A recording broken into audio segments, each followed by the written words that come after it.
Hi, Isabella. Hello, Tomohito. How are you doing today? I'm doing great. How are you? I'm pretty good. Thank you very much. And today's topic is about minorities.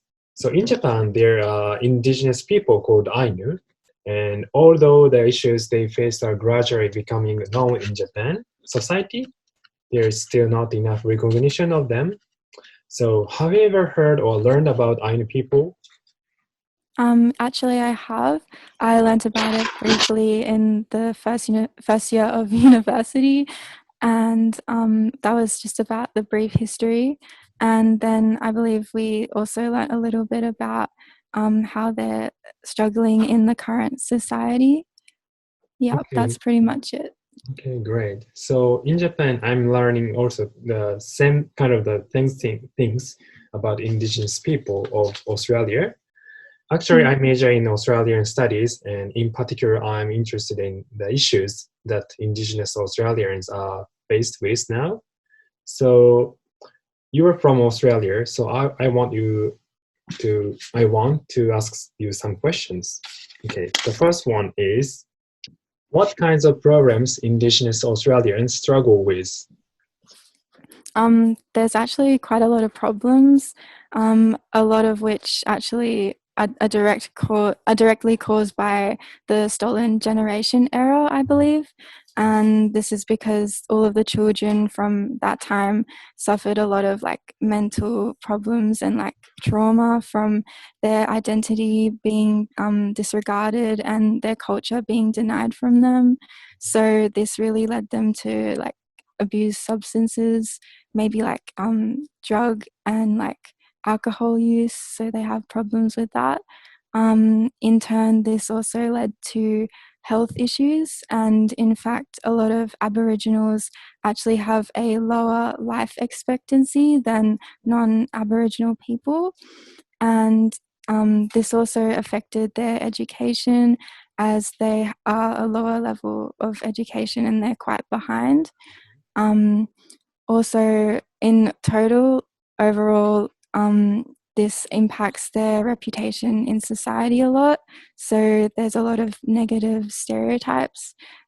For example, a lot of people view them as maybe to be druggies or like alcoholics, and in turn, maybe this affects their ability to find a job or employment. So the unemployment rates are very high. So problems such as this. I see. Okay, many people who watch this video don't know about in stolen generation. So could you tell me a little bit about stolen generation? Oh, sure, for sure.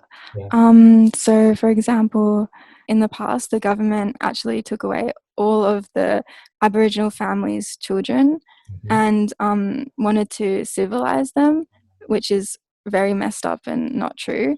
Mm. But they did this anyway. And they also wanted to, there was this thing called like the white policy, and they wanted to like breed them out to like become fully like Australian, which is what like allegedly Australian, which is like completely Mm. white, which is very messed up. And then after a very long time, all these children like grew up without their family, and this led them to have broken families in the future since they really didn't have that guidance and they were like very isolated in a different culture that they were like made to feel they didn't really belong in. Yeah. Okay. Thank you very much. Okay, the last question is, so foreigners in Japan may not receive the same treatment or opportunities as Japanese citizens simply because they are from different countries. So what kinds of difficulties have you ever encountered in Japan? Um, well, personally, since my Japanese ability is very low, I struggled with the language barrier. So just understanding what's going on, I guess, and also communicating. So I think that makes it very easy to feel isolated. Another problem is maybe the renting of apartments or houses or living areas. So this is hard, particularly because it's very difficult to understand like contracts in a different language.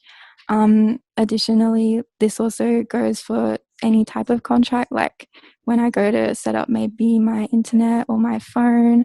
I've also heard from friends that they found it very, very hard to, when they went to like buy a new phone or set up a new phone company.